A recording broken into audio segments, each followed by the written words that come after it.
Hello and welcome to the second part of saving and loading numpy array.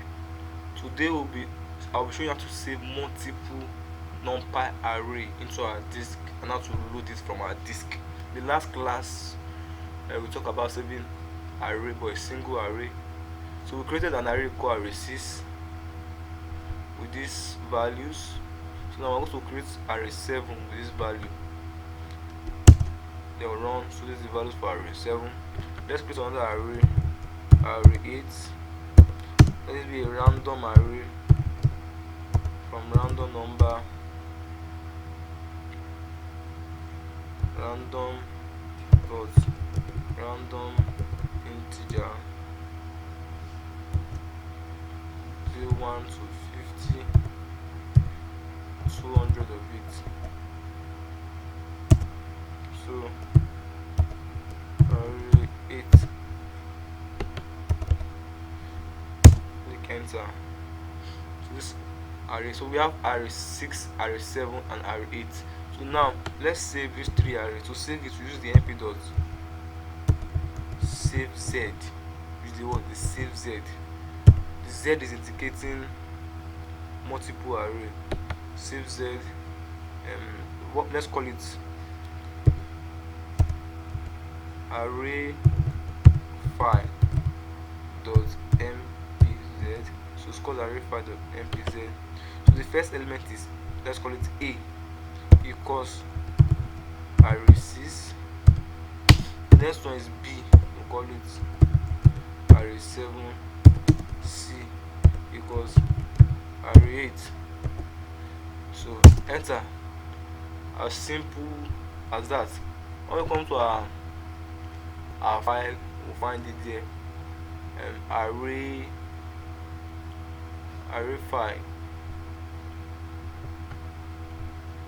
file, array6 not defined. Okay, I think I reload this kernel. That was the reason why it's saying array6 is not defined. So where do we have our this arrays? Where do we have our array6? We created an element called array6.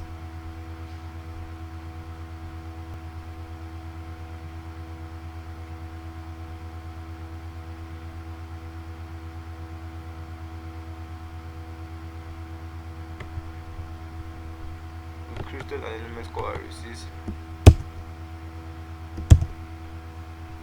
Okay, this I've reloaded. Then let me run this again. I think it should be up and running now.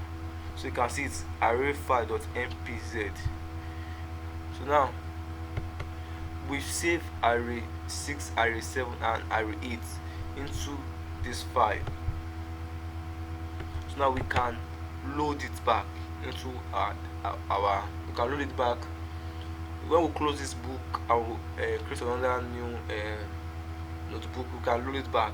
To load it, let's call it file equals mp dot what load. Then what's the name of the file? Array file mpz. Just like that. Simple, as simple as that. We loaded it, simple like that. So if you print it, it will show you numpy lib, the space it's occupied in the disk. So now to extract the individual elements.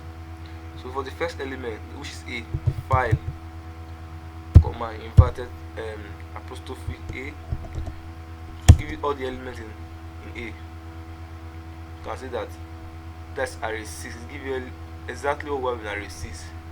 So file, let's look at b.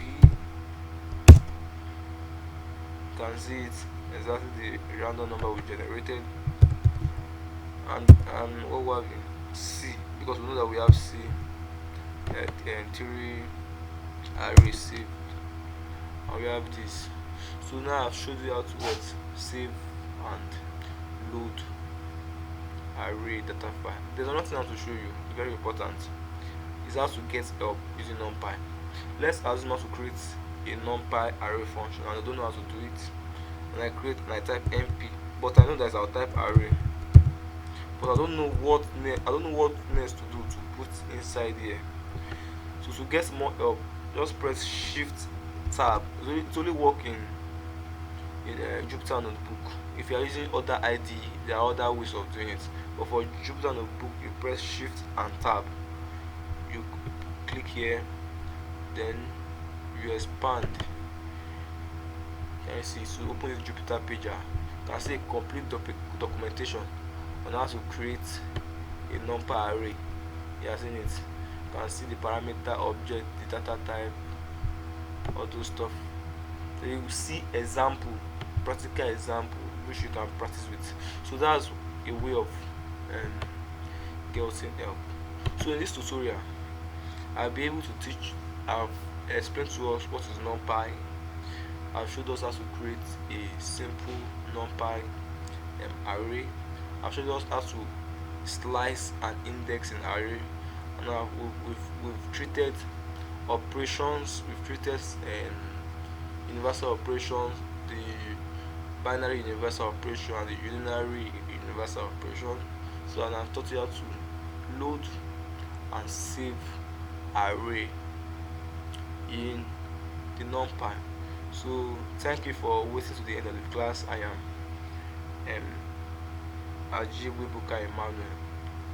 Thank you once again. Please subscribe and like the video if really got some value. Thank you. You are now good to go. Thanks. Bye.